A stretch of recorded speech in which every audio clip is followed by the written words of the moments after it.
Ce programme est produit par le Fonds des Nations Unies pour la population. Il est réalisé par le groupe Convergence Production, agence de l'association Jeunes pour le développement, et diffusé sur le réseau des radios et télévisions des départements du Congo. Au cœur des sociétés, Jean-Eudes Ngangamikembi.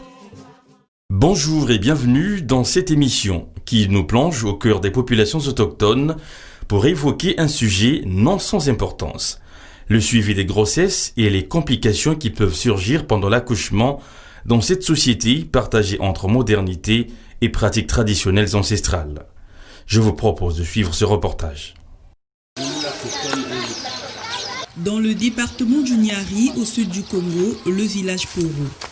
Situé dans la sous-préfecture de Kibongo, à environ 160 km de Dolisie, la troisième ville du pays. Ce village est le premier point de contact avec les Bantous ou pour la communauté des peuples autochtones de Bitiba, un hameau de quelques 30 habitants créé par le sous-préfet de Kibongo, Prosper Maoukuma Solola, dans l'objectif d'intégration de ces populations autochtones.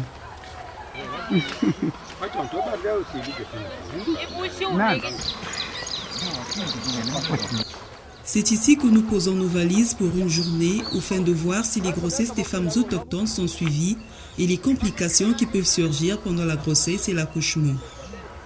Rencontre avec Patricia, 13 ans environ, mère d'un bébé dont le père est un bantou, agent dans une société d'exploitation forestière non loin d'ici. Mais l'heure Où avais-tu accouché? Nous étions en pleine partie de pêche dans la forêt. C'est là-bas que mes tantes m'ont fait accoucher.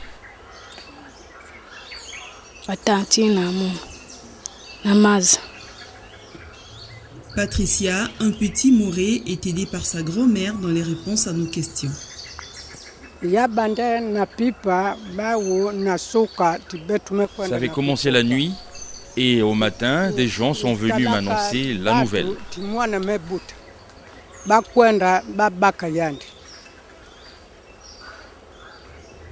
Nous voici maintenant chez le couple Guy et Clarisse, 2 enfants. Nous demandons à Clarisse si ses grossesses sont suivies à l'hôpital.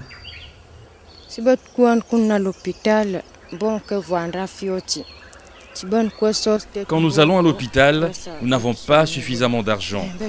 Ils nous envoient chercher de l'argent.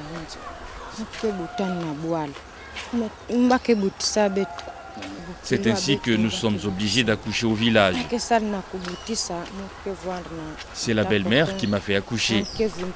Elle coupe le cordon ombilical à l'aide d'une lame de rasoir.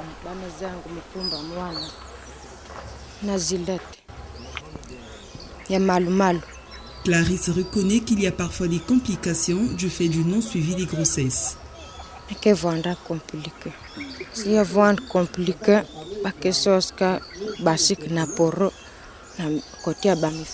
Il y a parfois des complications et si c'est le cas, nous allons à Poro pour des soins chez les infirmiers. J'ai vécu cela pour cet enfant que je porte. Le placenta était sorti difficilement.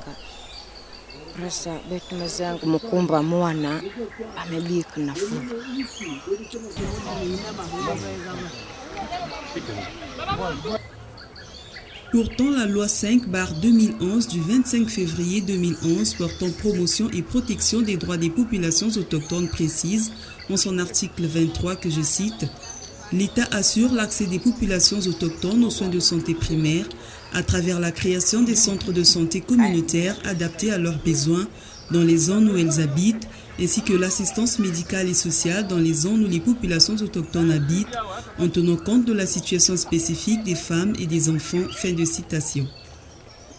Question à présent à Guy, le concubin de Clarisse, à propos du non-suivi des grossesses de sa femme. Même réponse. Je n'ai pas d'argent, c'est pourquoi je suis obligé de recourir à la pharmacopée jusqu'à l'accouchement de ma femme.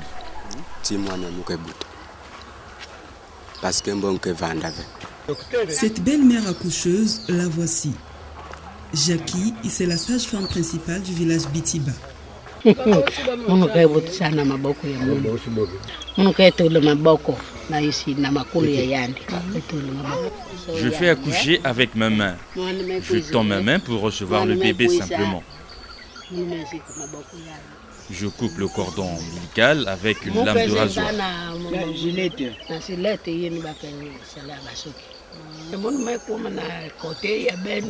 Le suivi de la grossesse chez moi se limite à l'observation.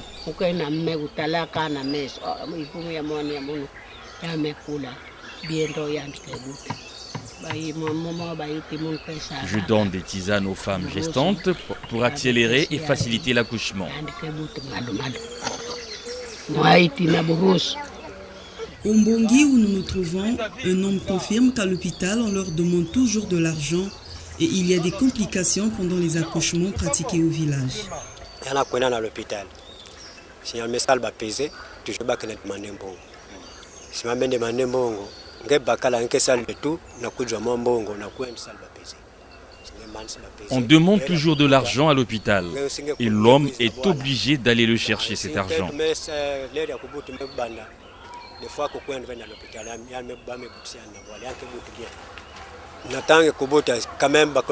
Il y a quand même des complications à l'accouchement que nous avons enregistrées ici au village. Si c'est le cas, nous conduisons les femmes à l'hôpital. Moi, j'envoie toujours ma femme à l'hôpital pour le suivi de ses grossesses. Mais les praticiens du village continuent à utiliser des tisanes.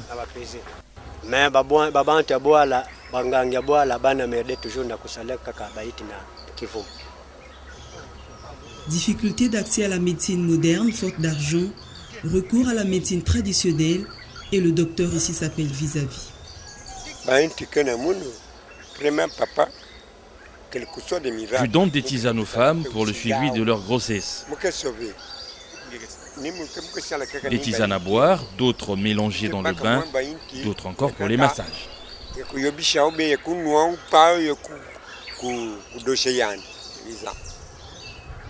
Au regard de ce constat, une intensification des campagnes de sensibilisation sur l'importance du suivi des grossesses et l'accouchement, assistée par un personnel de santé qualifié, s'impose.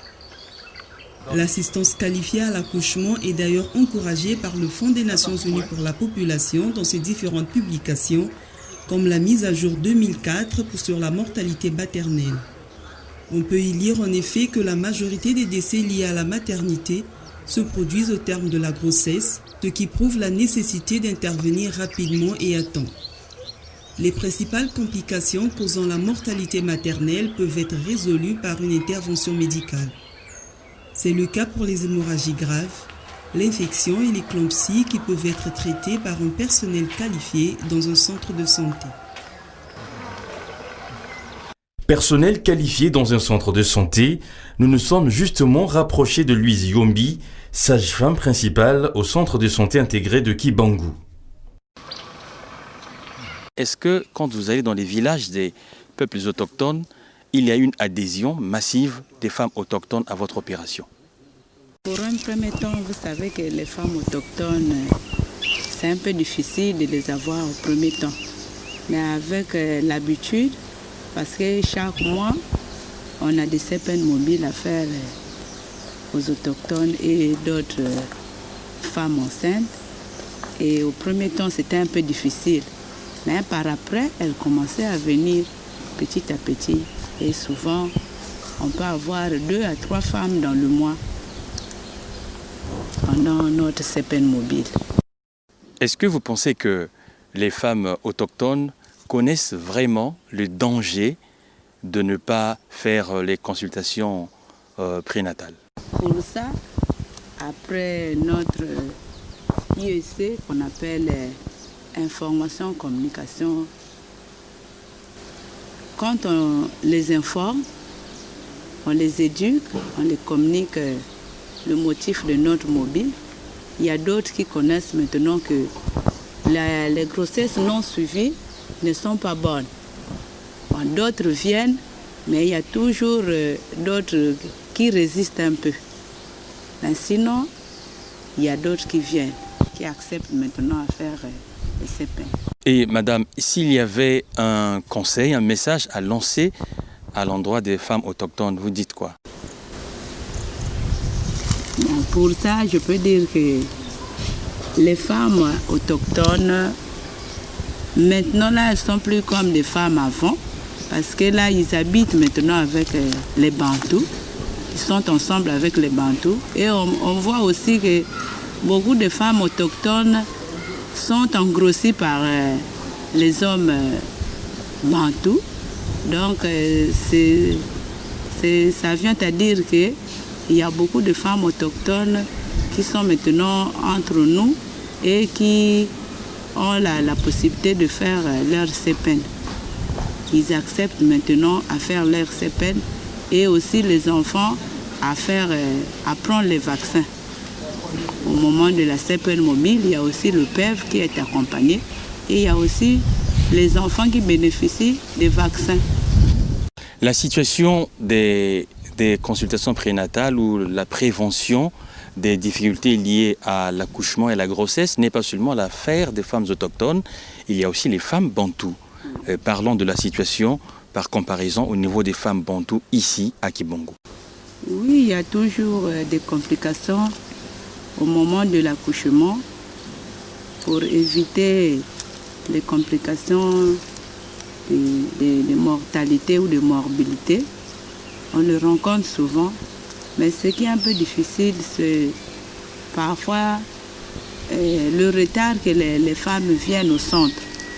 Parce qu'il y a d'autres femmes qui viennent tout juste à la dilatation complète et là, vous ne pouvez plus éviter d'autres risques.